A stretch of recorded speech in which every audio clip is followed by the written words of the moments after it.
Straight to the DOJ now. DOJ rather. Right now, you can see Attorney General Pam Bondi talking about the suspect that was taken in custody for the January 6th pipe bombing or planting of pipe bombs near the DNC and RNC. Let's take a listen. Successfully, we know that there are so many issues when you're issuing search warrants. Dangerous things can happen, and this was carried out safely and securely thanks to all of the people standing around me. They have worked tirelessly on this. Today's arrest happened because the Trump administration has made this case a priority. The total lack of movement on this case in our nation's capital undermined the public trust of our enforcement agencies. This cold case languished for 4 years until Director Patel and Deputy Director Bongino came to the FBI. The FBI, along with U.S. Attorney Pirro and all of our prosecutors, have worked tirelessly for months, sifting through evidence that had been sitting at the FBI with the Biden administration for 4 long years. Let me be clear, there was no new tip, there was no new witness, just good, diligent police work and prosecutorial work, working as a team along with ATF, Capitol Police, Metropolitan Police Department, and of course, the FBI. We are working every day to restore the public's trust. We hope that today is a significant step towards that progress. We'll share more information when we can and when it unfolds. I cannot stress enough how hard Director Patel and Deputy Director Bongino have worked for months to make our nation's capital safer and to make our country safer. I'd like to introduce now Director Patel. Thank you, General. When you attack American citizens, when you attack our institutions of legislation, when you attack our nation's capital, you attack the very being of our way of life. And this FBI and this Department of Justice stand here to tell you that we will always refute it and combat it. We will provide the safest country the nation has ever seen under President Trump's leadership here. And that's what we did here today with great resolve on a case of massive public importance, as it should be. An individual who is now alleged to have placed multiple explosive devices to blow up multiple people and multiple officials, innocent civilians, is now arrested thanks to the brave men and women of the FBI and the interagency. I want to take a moment to thank the Metropolitan Police Department, the United States Capitol Police, our brave prosecutors, the Department of Justice, and our leader, Attorney General Pam Bondi, and U.S. Attorney Jeanine Pirro, whose relentless work on this case made this possible. As the Attorney General said, we did not discover any new information. What we did, an investigation spearheaded by the deputy director and the ADIC of our Washington field office, brought in a new team of investigators and experts, re-examined every piece of evidence, sifted through all the data, something that the prior administration refused and failed to do. As a result of that, we generated numerous investigative leads, executed multiple legal process with our U.S. attorney partners, and came to this conclusion today. And that is why we were able to safely secure this individual into custody. Remember, we are dealing with an individual who is alleged to have made bombs. We cannot do this sort of takedown in haste because it endangers the lives of law enforcement. And this FBI will never allow the lives of law enforcement and our prosecutors to be put in jeopardy. This execution was flawless in terms of teamwork, resilience, and just a good old-fashioned way of police getting the job done. When you let good cops be cops, this is what happens. I'm eternally grateful to the team behind me, to the leadership at the FBI who made this possible. But I do want to highlight, when I introduce the deputy, he made this case and so many others, including Summer Heat, his priority to come in here and solve it for the American people. And today, I'm proud to stand here before you and say, we solved it. He will have his day in court. The American public and the world will learn even more information through the legal process, as we have committed under this Attorney General. We are the most transparent law enforcement operation in U.S. history, but we are also going to make sure accountability is delivered to its fullest extent, and that happens in the courts of law with our U.S. attorneys and our prosecutors. So we will divulge information when it is prudent and constitutionally permissible, while upholding the safeguards of this case to make sure that the people that this individual intended to victimize get the accountability they deserve, and most importantly, to deliver on President Trump's promise to secure our nation's capital and the rest of the cities in this country, to make sure that Americans are allowed to go out free and securely in their neighborhoods, and that people around the world are allowed to visit our nation's capital, and they now have that trust thanks to the leadership of the FBI, the Washington Field Office, and I'm honored now to introduce to you Deputy Director Bongino, who spearheaded this investigation. Thank you all for being here for this critical investigation we've been working on for a very long time. We deeply appreciate it. Thank you for the kind words, Attorney General and Director. I appreciate it. Folks, this is what it's like when you work for a president who tells you to go get the bad guys and stop focusing on other extraneous things not related to law enforcement. This is what happens. We had a great team. I know it's said a lot in this business. It was a team effort. It becomes cliched, but cliches are useful for a reason because they matter. And this was a team effort. The director and the attorney general emphasized that it was not a new public tip this came from. This was our internal work at the FBI. And I want to just really express my sincere gratitude to this attorney general and this president for allowing us the latitude. I spoke with Ms. Bondi very early when we, maybe day 2, and I said, we're going to get this guy. And she said, yes, you are. And we did. I want to also thank, he's not here, but Deputy Attorney General Todd Blanche, who we deal with often as well, who could not have been more supportive. Whatever process we need, Judge Janine, Todd, and Attorney General Bondi, they were there. All you had to do, they were a phone call away. And their team was amazing. We actually never had to make that phone call because they were always responsive. And thank you, Judge, as well. You were amazing. Folks, you're not going to walk into our capital city, put down 2 explosive devices, and walk off in the sunset. Not going to happen. We were going to track this person to the end of the earth. There was no way he was getting away. Well, we didn't have to track him to the end of the earth. It wound up in Woodbridge, Virginia. I want to thank the team. They were amazing. They never let this go. Again, Attorney General Bondi, for your incredible support. Director Patel, Judge, I know they're giving me a lot of unnecessary credit, but make no mistake, they were intimately involved in this and were there for all of those supportive mechanisms, and I deeply appreciate it. The man whose team did the work is the Assistant Director in charge of our Washington Field Office, Darren Cox. Darren's got some comments, and Darren has some more details on the case he can provide. So thank you all for coming. We appreciate it. Hi, good afternoon. I'm Darren Cox. I'm the Assistant Director in charge of the Washington Field Office. Today's arrest of the alleged D.C. pipe bomber is a momentous day for the American public, for the FBI, for our Joint Terrorism Task Force, or the JTTF, and our partners, the U.S. Capitol Police, Metropolitan Police Department, and ATF. We've also had a large number of other federal, state, and local departments that have worked on this investigation. And last but not least, the U.S. Attorney's Office. We all worked hand in hand to solve this investigation. This has been a long week in D.C. After the terrorist attack last week, the grit and determination of the FBI and our law enforcement partners is an example to the American public of what cooperation, partnership, and selfless service can accomplish. The amount of effort the FBI and our partners devoted to identifying the pipe bomber cannot be overstated. It is the resolve and determination of our investigators that ultimately led to the identification and the arrest of this suspect.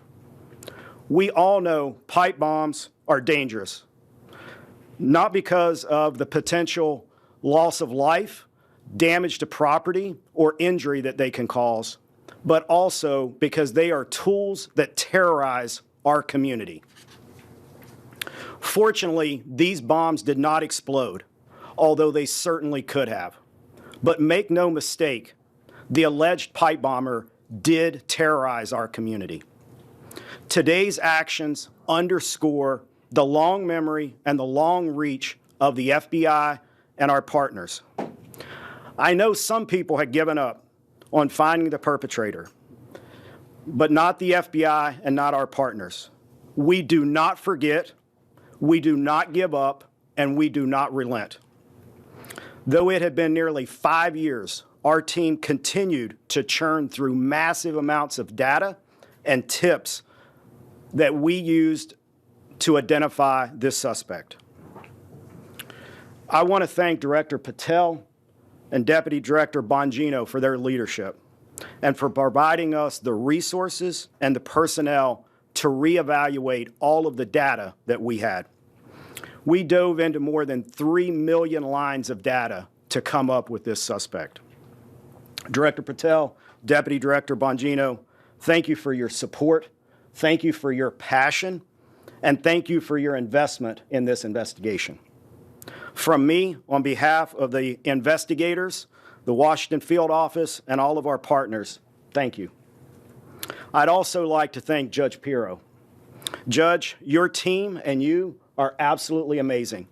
You're the type of prosecutors and U.S. attorney, that all of the investigators across the country want to work with. They're hard-nosed and they're aggressive, and thank you for that.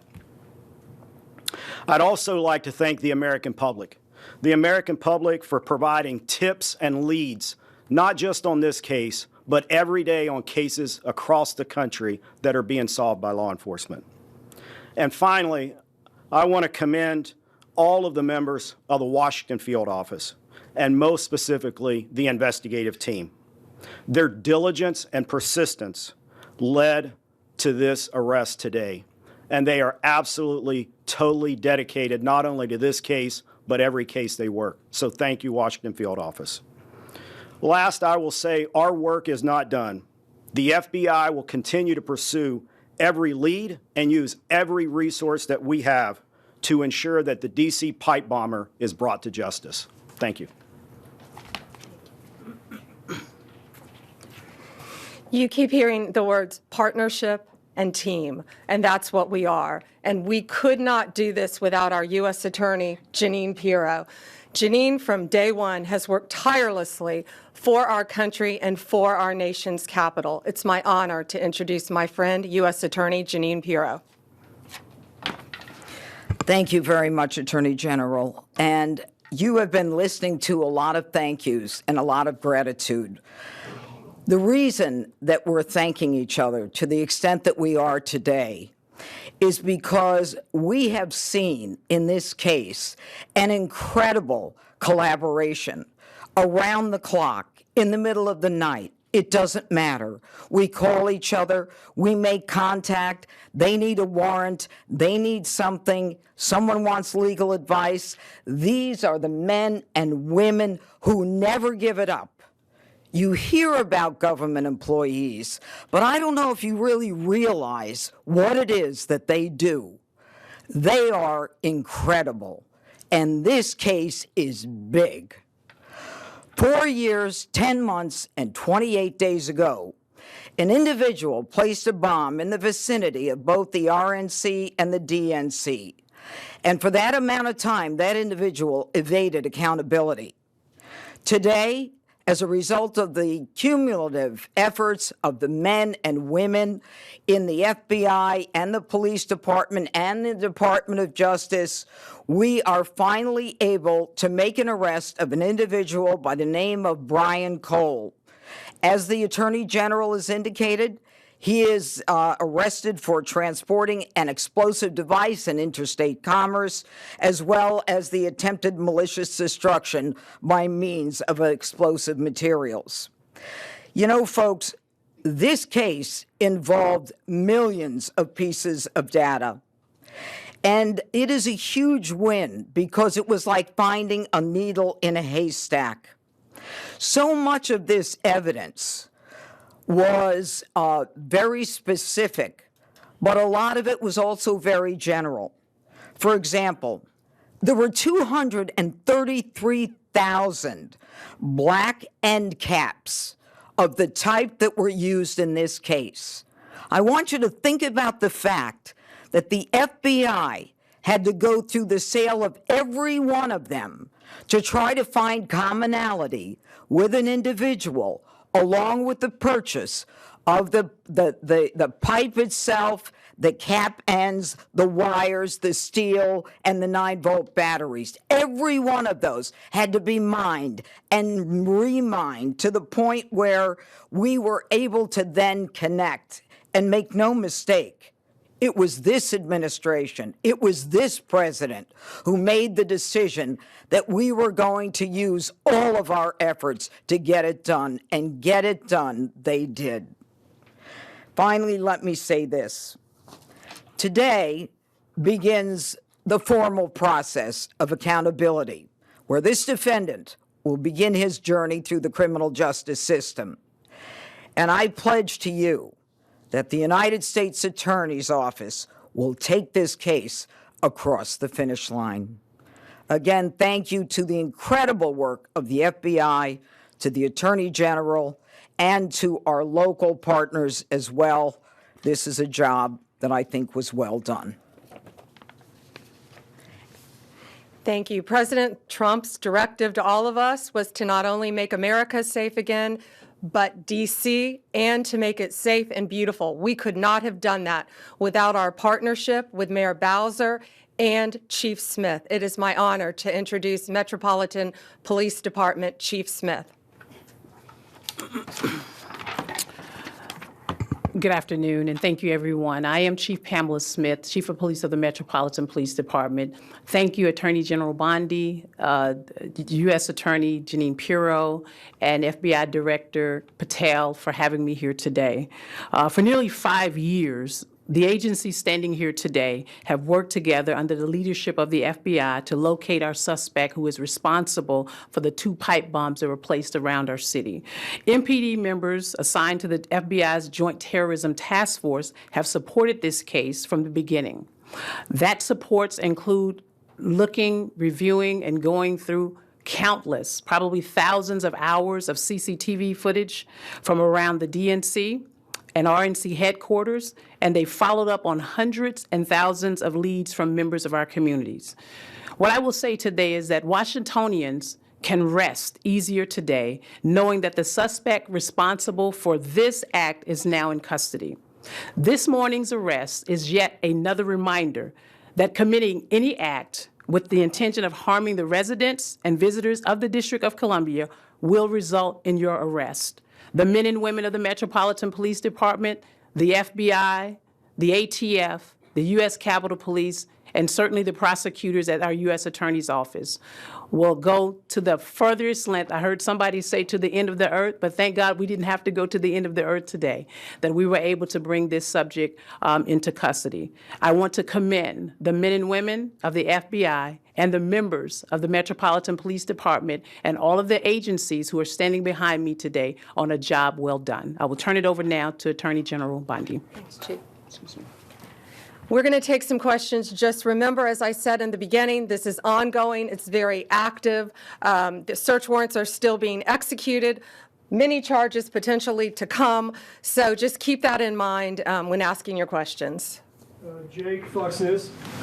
So you said it had been nearly 5 years, we all know that, and that you said there have been no new evidence. So can you say anything about the evidence that actually did lead to this arrest? And then secondarily, you're talking about additional charges possibly. Can you say what those you might be considering, or terrorism charges, or what? We can't discuss new charges, of course, yet, ongoing. But what I will say is this is why this was so incredibly important. More than any other case, this is in our nation's capital where this happened. And now, thanks to the FBI, we know that this defendant was living just miles away from here in Virginia. So as to the evidence in the case, I'm going to let Director Patel take that, but it's still very active and very ongoing. Thank you, General. And as I stated earlier, and as the General has already reiterated, our job is to provide full accountability in the court of law with Judge Pirro's team. And in order to do that, we have to preserve the chain of custody and evidentiary value. What I will say generally is that when you go through 3 million lines of information, y'all can think about the amount of cell phone data that has to be ingested and triangulated and dumped and received. You also have to think of just sheer human ingenuity. We brought in a team of experts who are the best at what they do in their specific fields to reevaluate that evidence, to dive back in, and to not come back with a no for an answer until they had found the suspect. And when you develop evidence, you get a search warrant. And when you get a search warrant, you get an address. And when you get an address, you hit the house. And that's what we did. Sadie, Wall Street Journal. Hi there. So what can you tell us about this person's motivations and whether they were driven by politics or for any other reason why? Right now, it's ongoing. Again, we just executed the search warrant early this morning. It's ongoing. But America's safer, DC's safer because he's in custody. Mary Margaret, Daily Wire.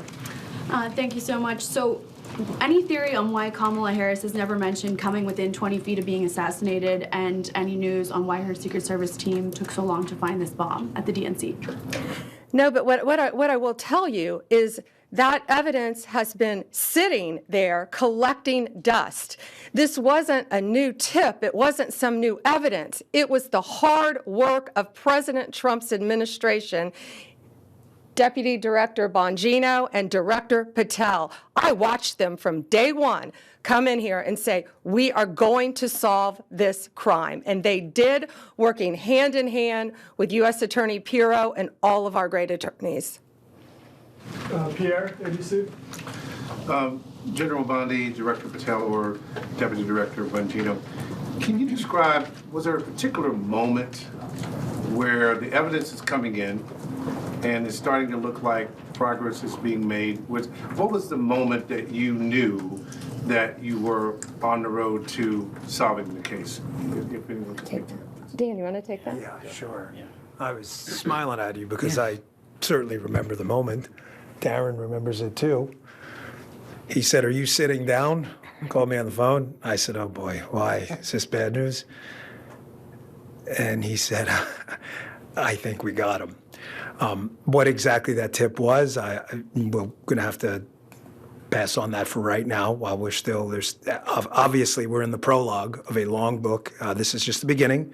This is not the end of the investigation, as you all well know, having reported on these for a long time. There's interviews to be conducted. The search warrant processing scene is not even done.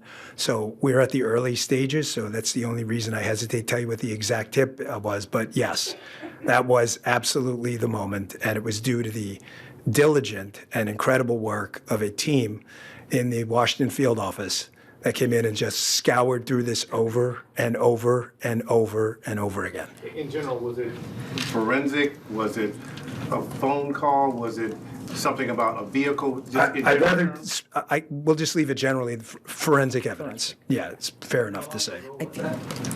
Excuse me, how long ago that was? I'd rather not say because of the ongoing interview process, and I don't want to. Can I say one thing? Yeah, of course. I just want to add something to tell you how thorough this team was. That moment that was kind of like the aha moment, that wasn't the end. This team continued to work and work and work to get every bit of evidence that we could get. We didn't stop at that moment, and that's a testament to the fact that the team wanted every possible piece of evidence that they could gather.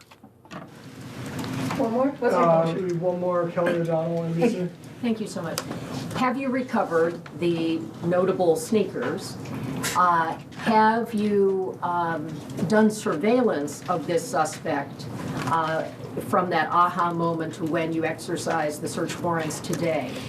And obviously this happened on January 5th into January 6th. How should the public look at this case separate from all of the cases related to what transpired on January 6th and the president's subsequent pardons? I'm going to let Director Patel take the evidence part. We have to be careful again. You've asked very good investigative questions, but this is ongoing, very active. But America should feel safer today. We say a pipe bomb. These are bombs. These were live, active bombs that were placed in Washington, D.C. Director. Thank you. This shows you how much detail you and the American public have paid attention to this case. Of course, we analyzed everything that you're seeing on this poster board and information that you will see through the formal charging process and court process. But we want to let that evidence speak for itself because, again, we do not want to disrupt the accountability that we owe the American public. Yes, you heard about the cell phone tower data. Yes, you heard about, of course, we surveil individuals who we think we're going to blow up American citizens. But how and when we do it and why we do it is not something we're ever going to reveal unless the Department of Justice deems it fit at trial. So we appreciate your attention to detail and your hardcore investigative work, but you can just imagine some of those same skills were being utilized by this FBI, this Department of Justice, our partners, the ATF, and everybody across the board. And this is an interagency win for the American people. Radar before. Thank you all. And one more thing, this is the best birthday present I think Deputy Director Bongino could ask for today. Happy holidays, Merry Christmas. Thank you.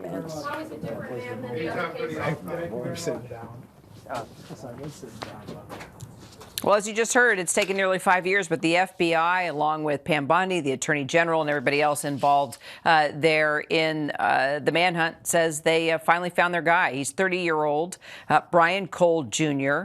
He was arrested early this morning in connection to the pipe bombs placed at the Republican and Democratic National Committees hours just ahead of the insurrection that took place on our Capitol. For more, let's bring in our Bureau Managing Editor here in D.C., Catherine Falders, also our Senior White House Correspondent, Selena Wang. They've been following and listening as well as we work to get our Pierre Thomas, Chief Justice Correspondent, who actually was there in the room asking questions of the Attorney General. But Catherine, let's start with you. Clearly, they're proud of this mission, proud that they got their guy. What more are we learning about Cole, only 30 years old?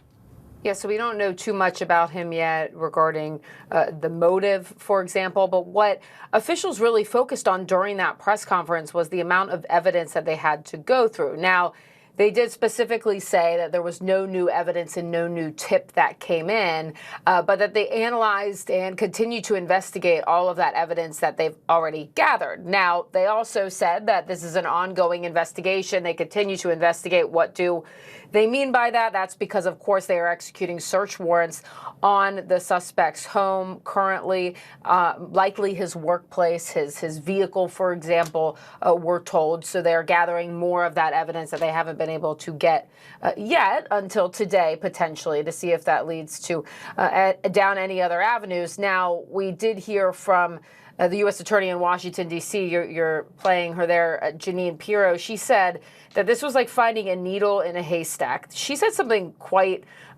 notable that I just want to point out, a very interesting statistic. She talked about black caps, which are those caps that are typically placed on the end of bombs. She said that the FBI went through 233,000 black caps of the type that were used in this case to try and narrow this down. That means going through all of the purchases of those particular caps around the country in order to go through this evidence. So there's still a lot that needs to be answered. How they exactly got to this point, Pierre Thomas, as you note, asked a great question in that press conference. What was the point?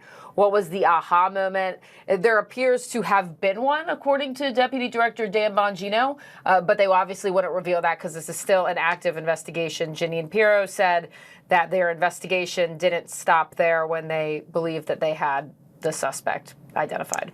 And Catherine, I just want to focus on FBI's Deputy Director Dan Bongino for a minute, because he and others investigating the suspect called the pipe bomb a conspiracy theory in the past, and we worked to get that sound. Let's take a listen. Folks, I'm telling you what happened. There is a massive cover-up because the person who planted those pipe bombs, they don't want you to know who it was because it's either a connected anti-Trump insider or this was an inside job. Those bombs were planted there. This was a setup. I have zero doubt. What do you think about these comments by Bongino? Could it compromise this investigation in any way? I mean, look, it depends what we learn that the motive was. Obviously, you didn't hear any of those comments from Bongino today, but You're right. He's called this I'm looking at some of his quotes right now, the biggest scandal of our time. He's obviously said that they're planted there. He's previously called this a quote unquote fake bomb plot. So it will be interesting to see how these comments that Bongino previously made come into play when this case gets underway in court. I think we'll be hearing more about that when this defendant, when the suspect Brian Cole Jr. makes his initial appearance in D.C. District Court either today or tomorrow, sometime this week. I think we can expect to see him. But I'm glad you played those quotes from the deputy director, because given he had such a big role, it would appear from what the officials said from behind the podium, had a big role in the investigation. He also has made quite a bit of public comments on the topic, none of which you will hear now, because the question is, does he still feel that way or not?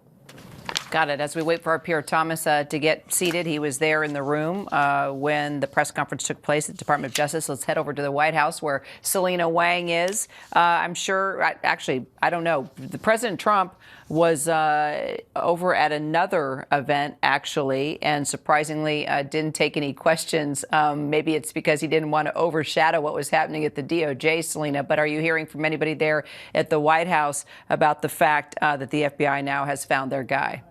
Yeah, Kira, there was actually, as you say, a simultaneous presidential event as this presser was under the way. The president was speaking at this peace signing ceremony with the head of the DRC and Rwanda. But the White House so far is referring all questions to the Justice Department. It was interesting in that press conference to hear the officials thank President Trump's efforts to make D.C. safe as an impetus for them diving and continuing to investigate this case. We didn't hear any connections between this case and the January 6th attack on the Capitol. But let's remember the context here is that one of the first official acts from President Trump in his second term was to issue that full, sweeping, unconditional pardon to some 1,500 defendants who were charged on that Capitol, on that January 6th attack on the Capitol. And the president has really tried to rewrite the history of that day, calling it a day of love.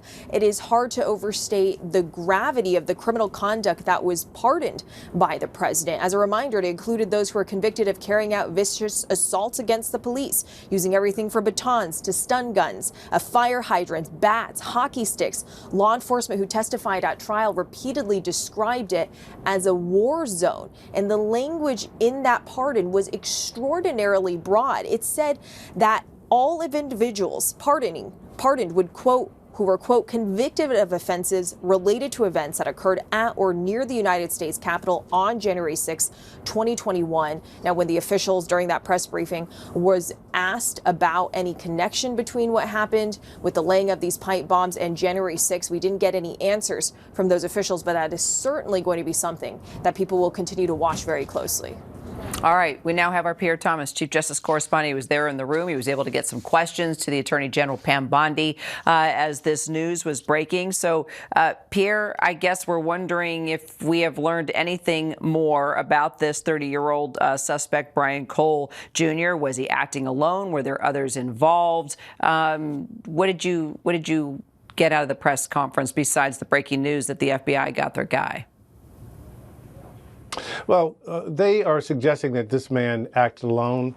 They're saying that the investigation's ongoing. And what I could glean from a press conference that was somewhat light on details is the following, that the cell phone tower information played a role in terms of trying to narrow down who the suspect probably was. Also, that there was information from the devices themselves, the blasting cap, the pipe itself, the batteries. They apparently went through hundreds, if not thousands, of transactions and seem to have come to the conclusion that this particular suspect bought the items that were used to make the bombs. That's the primary takeaway I have from this press conference. And I do think that, while there were a lot of victory laps going on, the one thing that does come across here is just how complicated and challenging this case was, in that the suspect had a hood, was wearing gloves, was wearing a mask at the time, which, a lot of people just walked by this person